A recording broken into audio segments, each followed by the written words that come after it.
Welcome to this very special edition of this. I'm your host, Shauna Griffiths, and today I have pulled together with such gratitude some of the baddest, most amazing ladies who are leading in life and leading in work. I'm absolutely honored to know them, first of all, to call them my friends, and to have them here today. Thank you all so much, and welcome, ladies. Hello. Thank you for having us, Shauna. Yeah, absolutely. So I'm going to give a little bit of context for the audience here. These ladies are all leading in places and spaces that aren't traditionally where women have been. We've got sports, entertainment, the music side, tech, media, agency, and I think all of you have been pioneering in your journeys. So I just, again, it's remarkable what you're doing, what you have done, and you're really paving the way and carrying the torch. So without further ado, I will ask you all to please introduce yourselves. And Lillian, we're going to start with you. Thank you so much for having all of us. It's been so wonderful to kind of reconnect with some of my favorite women in the world who I've learned so much from over the last few years. My name is Lillian Majid. I am the Global Diversity, Inclusion, and Belonging Officer for Universal Music Group, which is the largest music company in the world. Incredible. Thank you so much. Hi, everyone. I can't say enough. It's an honor, to be here, and thank you so much. A little fun fact, Shauna was my boss at the Net, so I do anything and everything for her because she has just been such a blessing to me, both personally and professionally. But I am Kelly Coleman. I'm SVP of Global Content and Experience at Nielsen. Thank you. Hey, Shauna, thank you so much. As always, still a badass, and we appreciate all of you. And I'm really fangirling right now. So happy to see so many amazing women to share this stage with. So appreciate the invitation. My name is Renee Pirado. I am currently the founder and principal for Vega Robles Consulting. And prior to that, I served as the global head of diversity, equity, and inclusion for Gucci and Major League Baseball. Incredible. Thank you so much. Amy, you want to go ahead? I do. So like the rest, very privileged to be amongst this group of wonderful women, and also great to reconnect with Lillian from our days at the NBA. But currently Vice President of Team Business Operations for the Connecticut Sun of the WNBA. Hello, everyone. It is really nice to meet a lot of you. I am just overwhelmed by the amount of talent on this call and happy to be here. So my name is Julie Hammer, and I am a partner and chief engagement officer at a brand new company called Metal and Rise. Nice. Hi, everyone. Liz Tallulah Brown. I'm a marketing communications professional with Little League, oversee marketing communications for the organization. And I also want to add, importantly, a mom of two, because I feel like that's relevant to today's conversation. Absolutely. Moms of humans and furry kids. We'll celebrate all of it. And Sandra. Hi, glad to be here. Sandra Lopez, responsible for leading the Microsoft Advertising Business and Marketing Group. So glad to be here. And I admire all of your work. It takes courage. So look forward to having the conversation around women in sports, media, and tech. Yeah, absolutely. So thank you so much. So listeners, as we're going along, we are going to do our best for me to either call people's names or for folks to say their name as they start talking, realizing obviously this is, some people watch on video, some people are listening as it's now a podcast. So we're going to jump into a quick exercise that uses these actually curious cards. And I had the founder, Michael Tennant, on the podcast previously, and he has this amazing game called Actually Curious. And it is to spark in trust and empathy, sparking conversation. And so I think part of the reason why I brought this into this conversation is because all of you demonstrate qualities of empathy, as well as being able to trust others and have them trust you. So I wanted to bring it forward. And you all are fantastically authentic. So this is a real talk game for sure. So here goes with our first question. Lillian, I'm going to have you answer first.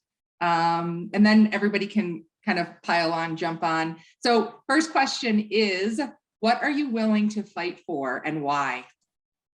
I am passionate about a lot. Those of you who know me well know that. If I had to pick one thing, it's like belonging. Like I am obsessed with the concept of belonging. I'm obsessed with people feeling like they belong, because we're in a culture of disconnection. We were before the pandemic. It's exacerbated itself during the pandemic as well. And when you look at the number of people who describe themselves as frequently or regularly lonely, it breaks my heart, particularly after we just lost such a bright and brilliant star a few days ago to suicide. So I'm willing to fight for people feeling safe, seen, heard, appreciated, and respected. Yes, thank you. I love it. I'll jump in on that one and a little bit differently, but probably building on exactly what Lillian's talking about. I will always fight for the underdog, especially if there's someone or something that I feel is like being treated unfairly, unreasonably, inequitably, and it might stem from the work that I've done historically, but if there's something there, I'm gonna go in for that person, thing, initiative 100%, because there is, especially as loud as the world has become, there's a remarkable amount of silence, especially around what's right and doing the right thing and also the smart thing. I think we're just leaning into what's immediately seems like a good hashtag. So where the underdog's voice is not heard, being leveraged, or just acknowledged, you know, for me, I'm pulling out, as we would say in our urban communities, the earrings are coming off and we're gonna slap on a little bit of Vaseline and go to the ends. So that's me. I love it, Renee. And I will tell you, you walk that talk. And I think I'll say this, you and I met at the Sports Business Journal Game Changers Conference, where we were both honored that time. And I don't know if you knew it or you were able to sense it, but I sure felt insecure and like a bit of an underdog in that space. And you came forward and I was like, this amazing woman is walking towards me. What is she going to say? And you commented on my jacket. And I was like, just the thing you said, it just gave me calm. And I felt like, to what you were saying, Lillian, I felt like I belonged. I felt like, but it is in that moment, I felt like an underdog there that day. So you walk it. And I thank you for that. It was an intimidating day for all of us. And I remember that jacket. I was like, this woman has swag. I like that. So it was an, you know what, whatever you were feeling that day, you did not convey that. And I wanted you to know that. It was amazing. So thank you for that. Thank you. Thank you. At my own peril, I'll follow these two amazing women. But this is Amy, and I'm assuming everyone will just recognize me from my Jersey accent. But for me, I will always fight for my team at work. Whether they make a mistake or whether they're perfect, I want them to always know that someone has their back and that they can take risk without punishment, that they're always going to have a cheerleader by their side. So for me, I will always fight for any member of my team and make sure that they feel like they've got the weight of the world off their shoulders and that they know someone's going to always be there to lift them up when they need it. And that is leadership. Absolutely, Amy. Julie. Yeah, Amy, I love that, and have really enjoyed the comments so far. So yes, this is Julie, and I will always fight for the next generation of leaders, and those that will come after us and really pave the way, and their value, like help to mold their values and work with them, and really kind of be that person to throw the rope behind me to lift them up. And I did that in my previous work in college athletics, working with student athletes in particular, but I think the young people have truly inspired me as of late, and I find hope in where they want this world to go. So I would also add, Liz, to what you mentioned before, I also have 2 small children. So when I think about the next generation of leaders, it's being a good role model for them and instilling values in my 2 young boys as well. Great. I'll hook on to both of you. This is Liz. Related and similar to Amy, it's teamwork generally. And and trying to eliminate the I in any way possible, because, and especially with my work in youth sports and having children and so forth, we are in an I society, especially with social media, but teamwork wins, right? And collaboration wins. So I will fight for that for sure. Nice. I think I'll jump in. I mean, I think Lillian brought it to home, like belonging is something that I'm so passionate about. And I think what everyone said here, but I think, being on this panel today, I'm going to fight for women. I'm going to fight for women to have a seat at the table, to build their own table. I'm going to fight for women after me coming in. I'm very much connected to my sorority in that way. We're doing a lot of work with women, especially in college, and educating Black women. And so I think what all of your points, from the next generation to belonging, the underdog, they all run true. And I think most importantly, I'm passionate about seeing all women, but especially women that look like me, at the table, sitting next to me, going further than me. I tell everyone that leaves my team, I can't wait to work for you one day, because you have all of the juice, you have all of the sauce to take it there. So each and every one of you has said something that has resonated with me, that kind of culminates into I want to see more of us sitting here. I want Shauna to have a panel with the next generation of women that we would admire and look forward to seeing in the workplace. Absolutely. Thank you. I want to draft from what Kelly just said. I want to see more of us, and I fight for at the C-level and board level. The 1% is deciding how society is going to be shaped. And so I'm very committed at the C-level, but I think there's one word about fight, and I was bringing attention to my team, is that it takes courage, because I don't know about you guys, but I have received death threats. I've had to go in hiding. I've had to, obviously, like texts that you get, because people do, I think, Renee, you said this, they want to silence us. And so the courage to be willing to speak up and have the purpose. And I think, like Black History Month, you think about Martin Luther King, like you have to be willing to arguably even die in the context of doing something good. So I think the word fight has multi-dimensional meaning, and it's not easy, and the struggle is real. And I'm so proud of what all of you guys do. And I think it takes courage to speak up and ensure that we're not silenced. So thank you all for your efforts. Yeah, that is such a great point, and I think it's probably gotten less difficult over time to stay silent as leaders. I was actually having this conversation with someone yesterday that it has been challenging coming up, trying to find that courage. And we'll talk about that a little bit later, about finding your voice. But, I do think that you also get to a point in your career where you're like, it's harder for me to stay silent. And, so I appreciate all of you in the way that you're doing that, coming forward today. As I said before we started recording, it's real talk. So let's get into it further than the cards. And if we have time, I'll pull another one of the cards.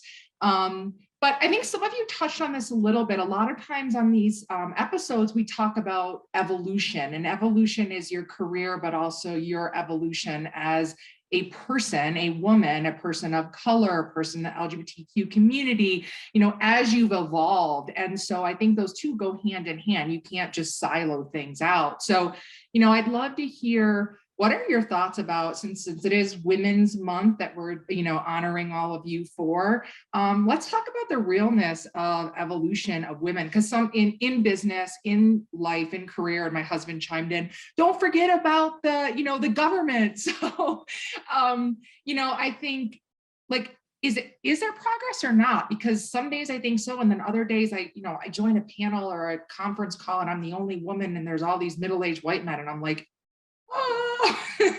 So I'd love to hear your thoughts on that. I don't think there's been progress. Absolutely not. I love Ruth Bader Ginsburg, where she says, in terms of Supreme Court, why just 50%? Like, they could be 100%. So as you're looking at the overall business climate, I have not seen change. And arguably at times we're seeing a setback with COVID, because many people had to make the decision, are you going to stay at work or are you going to stay home and, be the teacher? And so I believe there was a study that came out that from a female leadership perspective, we went back over a decade. And so in terms of we've had reversed evolution, right? So massive opportunity. We have to bring attention to that and ensure that we're doing everything that everybody's saying, like bringing diverse candidates in, ensuring everybody belongs, and being flexible, because a lot of the females are shouldering the burden of life post-COVID. Yeah, Sandra, that's such a great point, and I do think somewhere about a month or so ago, I heard the staggering stat that is still, women at that C-suite, at that top level is only, I think you just mentioned it right now, like 1%. And I'm like, are you kidding me? It's insane. And that's what I mean about, some days it seems like there's been no progress at all when we're seeing like women's voting rights come into question, abortion come into question, all of that. I'm like, what is going on? So anybody else want to lean in on that one?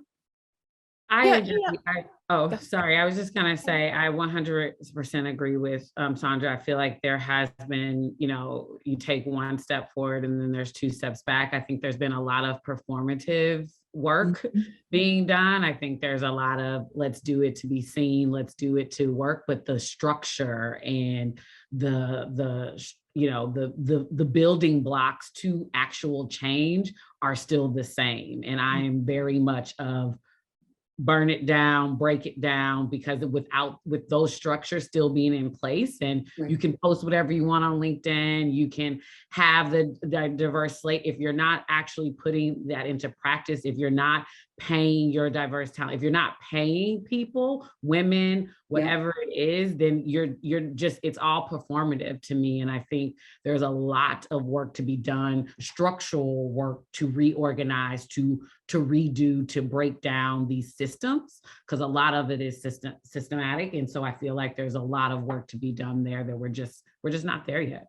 Absolutely. I'll plus one that I think to that end, it has been extraordinarily performative. And I think the proof is in the pudding. To Kelly's point and to Sandra's point, a lot of it has been for optics, and it's proven, right? Like you will see a lot more ads, and you'll see a lot more, platforms of women speaking and entrepreneurship, et cetera. But when you look at the businesses and you peel back the onion and you really look, health and childcare investments are at the lowest point they've been in decades, and they're not increasing at the pace at which they need them. Flexible work is having a moment right now, but I know it's starting to wane. And these are things that impact women disproportionately. So we'll always, kind of cut off the trajectory unless we, to Kelly's point, burn it down and start over and kind of reassess what our investments are going to be, and also how we're starting to, as companies, really starting to define profitability.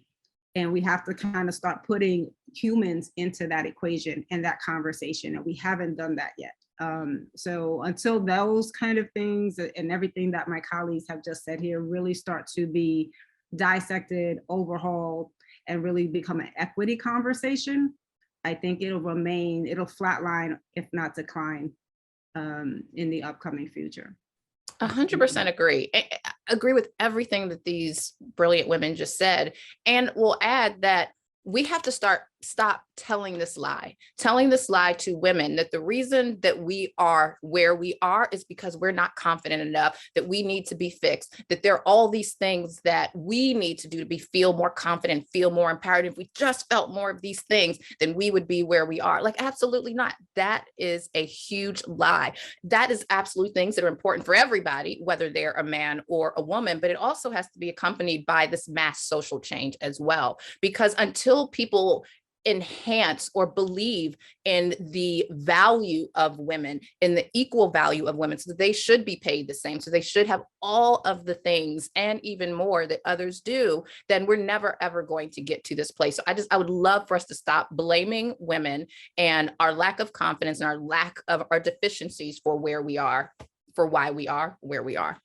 So I'm curious, we've got some people on here who've had roles specifically, and still do, in the DEI space. I know that Lillian and Renee, you have really focused in that area. Kelly, I know you have impacted that area of your company. I think all of the people on this call have impacted that, their companies, the people they know. But I'd love to hear more about what is actually happening in structurally from a DEI perspective within companies where it's actually creating the change? Is there anything, because we have people who are listening that are at various levels of seniority in their company, is there anything that you can all share that's either helped the momentum, that's made it stick, or anything that's really actually like made it fail at companies?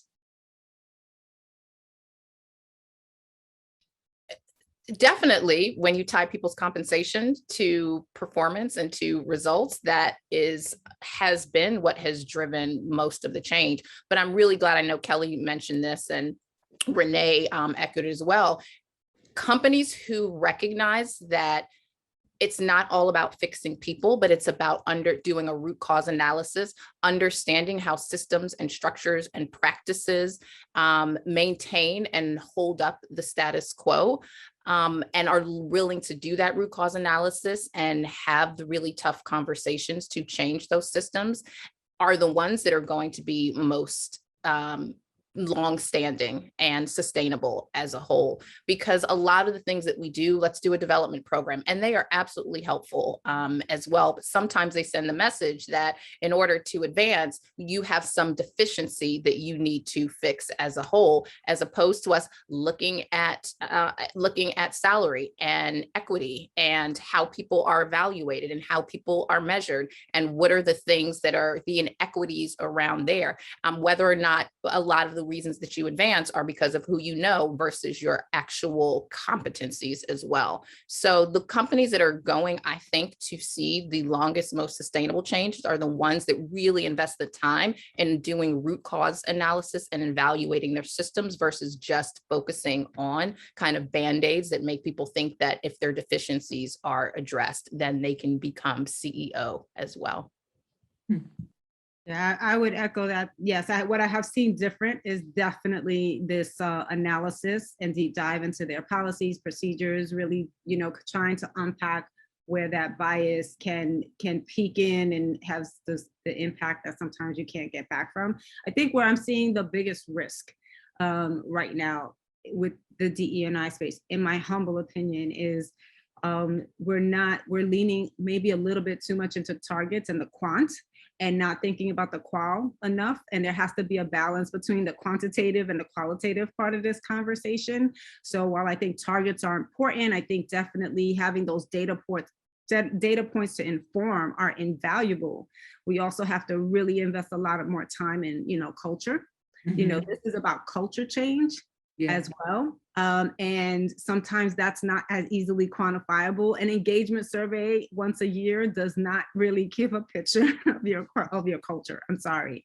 You catch a group of people on the wrong day, you're not gonna get the actual, core feelings of what's happening and how they feel. So I think there is a little bit of a danger that we're kind of getting away from the qualitative part of this and not really tapping into the communities that we are seeking to kind of provide that equity for, and to build out that equity for, and leveraging them and getting a pulse on how they're really feeling, perceiving, and experiencing their work experience. And in the absence of that voice, and this just goes to the bigger thing, and I know everyone here can say this, like DE&I cannot continue to be siloed into a department or an individual. I'm glad that there's like every company in the world has a DE&I person now. Like, this is amazing, this is awesome.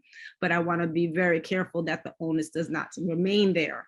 It is supposed to be about, if you're talking about systemic shift and cultural shift, and really, really undoing processes, procedures, and policies, everybody has to own a piece of that game, a piece of that puzzle, and have their part in it. Otherwise, quite frankly, we'll be having the same conversation in another 10 years. Yeah, I do not do a presentation to anyone without talking about shared responsibility, to that exact point, that this is not just on me and my team, it's a shared responsibility, and here's what it is. Agree. I was just gonna add to that. I'm sorry, go ahead, Kelly. I was just gonna add to those 2 points, and I think doing it right, there's also a level of transparency that has to be involved with this. I think as an employee, when we can talk about these things in these leadership meetings, but if we're not transparent about where we are and where we're not doing that great, and where we need, or where we are having some success, I think that also breathes into the culture. And to Renee's point around culture and that qualitative piece, it has to be embedded into the company strategy. That's where I have seen people win or see some type of incremental success when the culture piece is embedded in the company strategy. It is not sitting with someone who has Lillian's role or someone that has someone else's role in the DE&I team. It is sitting with all of us and in the culture, and being transparent about it, I think, is critical. Amy? Yeah, and to add on that too is, we had an interesting meeting with a potential sponsor a couple months ago, and they don't know how to get themselves involved in the DE&I space. So the conversation was centered around one of our platforms called Change Can't Wait. And we said, listen, we're not here to check a box for you. This has to be very much a part of your core values, like it is ours. And if this is not something that you believe in deeply, then this is not a partnership. This has to be something that is part of your core values of your company, and that it's an internal thing. You're not checking an external box and using our assets to check a box so you can get into the community. This has to be part of your core value as an organization and as a company. And it starts with your team, your employees, and then it goes from there. And so, they're trying to figure it out. They don't know how to figure it out. And they thought for us, they were just going to come to the Connecticut Sun and check a box. And we were like, no. Figure your internal stuff out. Start with your mission, your purpose of your company. Is it a core value for you? And if it is, let's talk. But if it's not, we're certainly not going to be the cool partner for you to check a box and say to your employees, look what we did. So I do think companies have to really mean it and not just try to check a box. I think that's really important. Liz?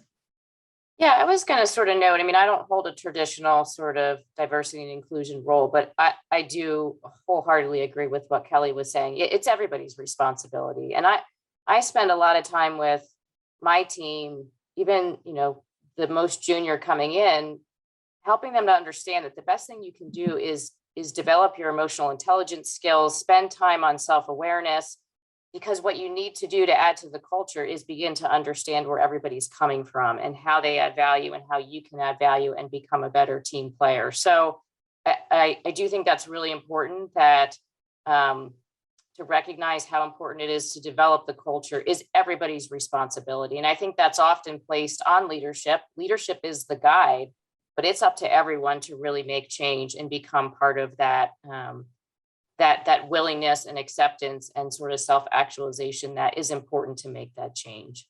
Yeah, I love this conversation because we've hit on our holding ourselves accountable as leaders, holding the people around us as leaders, the company, but then also what Amy talked about is, and what I mentioned earlier, is people actually holding other companies accountable and other companies responsible. And so this is where I think we, just start to affect the bar raising to some degree. Before we go on, Sandra or Julie, did you have anything you wanted to add? No, I just want to, I feel if I'm in the biggest case study in terms of Microsoft, I just joined, and it's all of that. And it's really fascinating. It starts with Satya, the CEO, a leader with amazing empathy, and they put structural changes. And so every single day you have to live in this model coach care. Diversity inclusion is part of the DNA. They don't track once a year. We have pulses, we have connects. And what I thought was most fascinating recently, we were going through a promo discussion, and the first question is that person actively engaged in driving diversity and inclusion within the business and outside? Number one question. And if not, should they be getting promoted? And I thought that was just fascinating. And so there is hope. There are companies like Microsoft, and I look at Satya, the leader that really leads every single day and understands empathy and not necessarily being included given his family structure and his child, but it gives us hope. And there is case studies and references. Thanks. Absolutely. Thank you for sharing that. Yeah, this is Julie. I'll just, I don't want to belabor the point, but I just wanted to share my perspective as someone who has had experience at an institution of higher education and sort of has seen some really exceptional hiring practices put into place over the past couple of years. And having been helping as a client, helping them kind of through that process of what are the right questions to ask, what are we, who's coming to the table as part of the hiring committee, for example, and what is the lens that they're approaching all of this through. I want to couple that with where I'm at right now with a brand new company and having the opportunity from the ground up to build and set that culture and to really consider what our values are, to your point of, how are we holding ourselves accountable, and what are the metrics that we're putting in place? What are the beliefs that we have, and how are we growing that from the ground up? So more to come for sure, but I think it's a really exciting place that we're at with Metal and Rise, the new company that we're starting. And it's a time for us to educate ourselves and to really kind of put some really nice guardrails in place for future growth as well. Yeah, and that's a great point. Oh, go ahead, Lillian. Oh, you can wrap. I'll say it after you. I was just going to say, I love to hear you say that, Julie, because I think it's like, there's no business that's like, you can't be too small or too big. Every business, I think this impacts. And so even if you're like, when I was creating SLG Impact, when I had been laid off, it was so important to me to have a diverse board of advisors. And Kelly has been with me and believed in me since the beginning. And so, I think, again, it's just an example of, needing to walk that, be that, no matter how big or small the company is. So Lillian? I was just going to quickly say, I think it's important for us before we leave the conversation about DEI is to really talk about the fear that is at the foundation of why it's difficult for us to get past where we are. There is a fear of the loss of power. And there's so many forces of the status quo that are sending headwinds across every single thing that we do. And this latest movement that we had over the last few years after George Floyd's murder, I feel has made it even more difficult to get our work done. And so I think we have to acknowledge that there is a lot of fear. We're still afraid to have the conversation around race. We still haven't normalized the conversation around race. We are still scared to talk about topics related to the LGBTQ plus community. And like this fear of the loss of power is honestly, and our commitment to silencing America's true history is until we are able to have these conversations, these really painful and difficult conversations, and acknowledge how the people in power got to be in power and why they stay in power. Yeah. None of the things that we are working around systemically and regarding people is going to be as effective. Yeah, absolutely. And thank you for saying that so authentically and coming forward with that. I think it's, I think the thing that's coupled with that is the people who are cling to, and I call it kind of like hogging a seat of power. And it's also like this that fear goes along with self-preservation. And so the absolute bullshit I see that go on when people are like clinging to that power and they will do anything for their self-preservation is, at the expense of others, like enough, and I found, my voice more in speaking out against it, also seeing myself at this point in my career, not only not taking it and, acting out against it, speaking out against it for myself and others. And so, I just really appreciate you laying it out there like that. Yeah, I'll just add to that. I think we need to also think about the power of language. And I think we need to start creating some new language around this. And I think it's going to come from the voice of women, to be quite candid. Because if you think about, to Lillian's point, this fear of power and this fear of loss of power, and it's like, it's all about what about me? I hear that about what about me? What about me? What about me? We got to kind of shift it to what about we, and not have that be like equated to being socialist or something so negative. We have to start creating, and younger people, the newer generation, they're good at this. They're all about creating their own language, their own terms. We need to embrace that a little bit more and figure out this language that, kind of embraces the reckoning that we have to have as a country, the strength that we as women have to shore up on, and kind of step into the middle of this conversation a lot more aggressively. And to Sandra's point, without the fear of the ramifications and the pressures that comes with it. It's hard, it's a lot, but there has to be, you know, some new structures put in place. And I think some of that is about how we're talking about this to allow for all the platforms that we have to actually gather some more strength and like push these conversations in the forefront and initiate that change. I think we're waiting for change instead of like really pushing and initiating it aggressively. And we have to figure that out. Yeah, absolutely. Which I think is a good one. I've mentioned this a couple times throughout our session here today.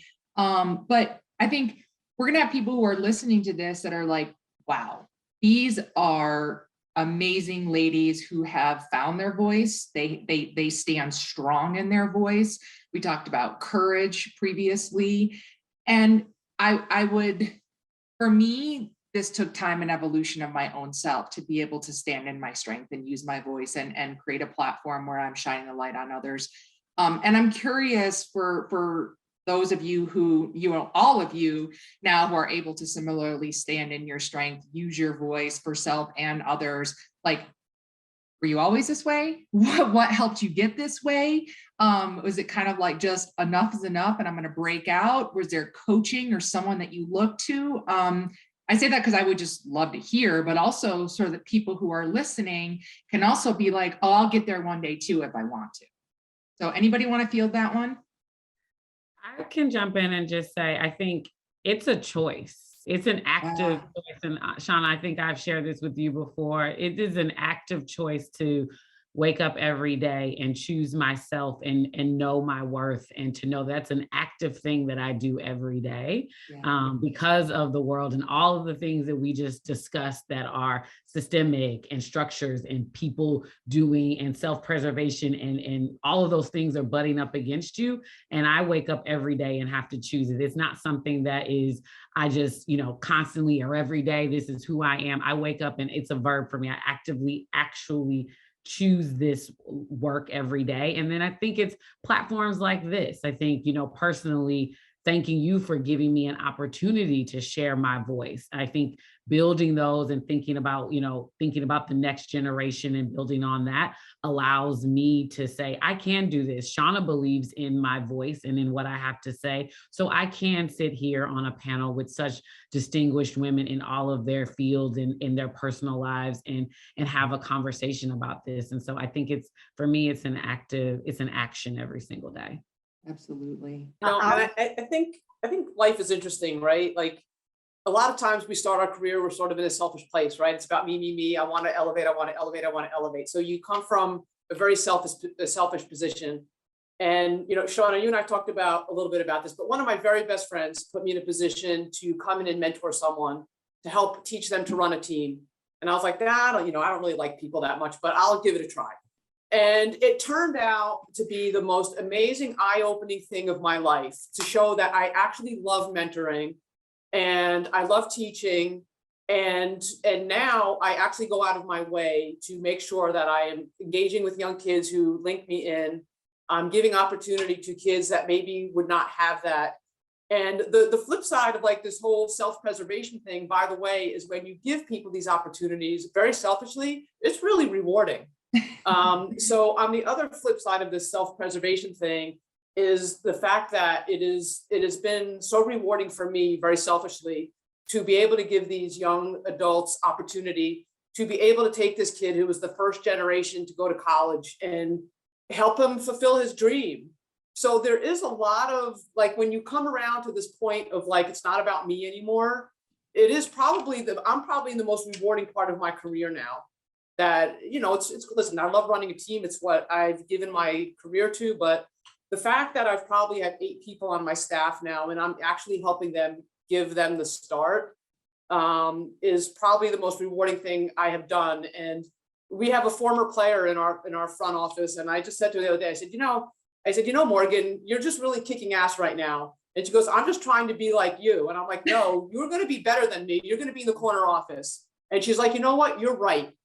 And so like the moments like that are the ones I think for me that matter now. So, I had to have someone slap me across the face and teach me this, right? It definitely didn't come to it myself. But she's helped put me in a place where it's been the most rewarding, I think, phase of my career. And I'll just jump in on that and build, because I was going to say, I think I've always tried to strive to be where Kelly is about having and remembering that it's my choice. But to Amy's point, I think it also takes having that squad around you, right? Like the people that kind of, and I had that. I didn't have that confidence, and I didn't get it till like later in my career. And it really became because I had like sponsors and people who were like encouraging me and pushing me behind the scenes. And like, you know, one boss that basically said, yeah, I know you don't like to do this, and I know you're uncomfortable, and I know, but you're going to, and this is what I don't care. And then it was like those little pushes, those nudges, Amy having someone say, I think you need to mentor her, because I'm like Amy, I would be like, no, I'm good. I'm good with that. But that person convinced you, and then you're like, wow, this is not as painful, it's not as scary, it's not as unnerving as I think, and I hope that brings up your confidence. So you get to the place where you're like Kelly, and you can get up with an intention to be that voice for yourself and other people. So I think you need a combination of the both. I mean, Shauna, you and I had this exchange via email that I was like, I don't know if I'm the right person for this, I don't know. And you were like, of course you are. So like that type of thing, those type of people in your life and those touch points and experiences are how we continue to keep our voices amplified and continue to advocate for ourselves. Because if you can't advocate for yourself, you can't advocate for anyone else. Advocating for ourselves and then advocating for others. So. Absolutely. That is probably a great place for us to end this incredible call. I want to be sensitive to all of your time, because you all have to go out and kick some ass today and go on with all you're doing. I thank you so much for the way each of you has touched my journey and all that you're doing to impact others and help everybody continue to evolve. So thank you so very much, and have an amazing day, ladies.